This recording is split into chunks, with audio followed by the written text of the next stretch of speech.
নোয়াখালীতে গোমতী নদীর পানি বাড়ায় বন্যা পরিস্থিতির অবনতি হয়েছে। এদিকে বৃষ্টি ও ঝড়ো বাতাসে ব্যাহত হচ্ছে ত্রাণ কার্যক্রম। নোয়াখালী থেকে বিস্তারিত জানাতে আমাদের সাথে এখন যুক্ত হচ্ছেন প্রতিনিধি ফয়জুল ইসলাম। ফয়জুল, আমরা যতটুকু জানি যে বৃষ্টি এখনো আছে, চলছে। আপনি আমাদেরকে জানাবেন যে বৃষ্টি কখন থেকে এরকম শুরু হয়েছে এবং চলছে, আর সার্বিক কি পরিস্থিতি দেখছেন? ফাইজা, আমি এখন দাঁড়িয়ে আছি নোয়াখালী সদর পূর্বাঞ্চলের দিনমণি বাজার এখানে।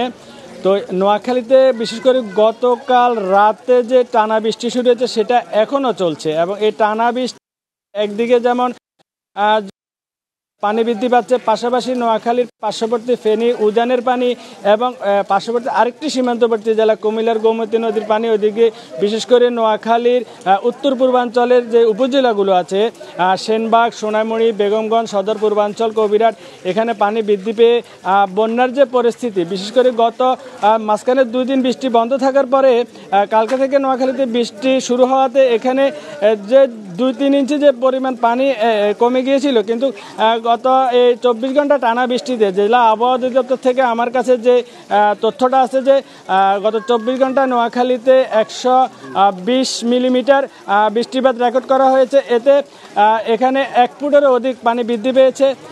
জেলা প্রশাসন থেকে আমার কাছে যে সর্বশেষ তথ্য আছে 21 লাখ মানুষ পানিবন্দী আছে। এর মধ্যে প্রায় 826টি আশ্রয়ন কেন্দ্রে নোয়াখালীতে 1,55,000 মানুষ পানিবন্দী অবস্থায় জীবনযাপন করছে মানবতা। তো এখানে কিন্তু সকালের বৃষ্টি উপেক্ষা করেও বিভিন্ন স্বেচ্ছাসেবী সংগঠন থেকে, ঢাকা থেকে বিভিন্ন টিম নোয়াখালীতে এসে ত্রাণ জীবনের ঝুঁকি নিয়েও তারা ত্রাণ বিতরণ কার্যক্রম পরিচালনা করছে। এই বিষয়ে আমি এখানে যে আসছি নোয়াখালী সদর পূর্বাঞ্চলে, সেখানে ত্রাণ বিতরণ কার্যক্রম চলছে। তো এখানে আমি একটু সংযুক্ত করতে চাচ্ছি যে ত্রাণ বিতরণ কার্যক্রমটা কীভাবে পরিচালিত হচ্ছে সে বিষয়ে নোয়াখালী সুজনের সাধারণ সম্পাদক আবু নাসের মঞ্জুর কাছে আমি একটু মঞ্জু।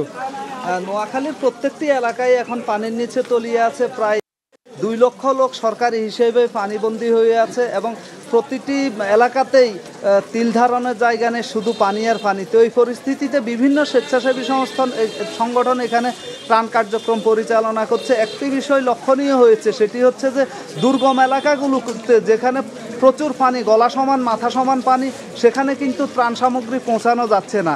এখন আমাদের বক্তব্য হচ্ছে, যারাই ত্রাণ সামগ্রী নিয়ে ঢাকা থেকে কিংবা বিভিন্ন এলাকা থেকে এই নোয়াখালীর প্রত্যন্ত অঞ্চলে আসছেন, তারা বোট নিয়ে আসবেন, নৌযান নিয়ে আসবেন, তাহলে তারা দুর্গম এলাকাগুলোতে, যেসব এলাকাতে মানুষ এখনও পানিবন্দী হয়ে আছে, ঘর থেকে বের হতে পারছেন না, তাদেরকে ত্রাণ সামগ্রী পৌঁছাতে পারবেন, পাশাপাশি উদ্ধার করে আশ্রয় কেন্দ্রে নিয়ে যেতে পারবেন।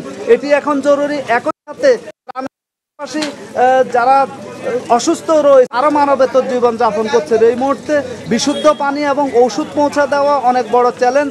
পাশাপাশি শিশুদের জন্য শিশু খাদ্য পৌঁছানো খুবই জরুরি, না হলে চরম মানবিক বিপর্যয় দেখা দিতে পারে। ইতিমধ্যে রেড ক্রিসেন্ট এবং রোভার স্কাউট সহ বিভিন্ন সংগঠনের স্বেচ্ছাসেবকদের সাথে আমার কথা হয়েছে। তারা জানিয়েছেন যে তারা এমন অনেক জায়গাতে পৌঁছেছেন যেখানে ঘরের চালার উপর এখনও খুব কষ্টে অনেকেই অবস্থান করছেন। তারপরে হচ্ছে যে ঘরের চকির উপর আবু নাসের জেলার সুজনের সাধারণ সম্পাদক আবু নাসের যেটা বলছিলেন যে ত্রাণ বিষয় এখন জরুরি, কারণ 21 লক্ষ মানুষ পানিবন্দী অবস্থায় মানবতার জীবনযাপন করছে।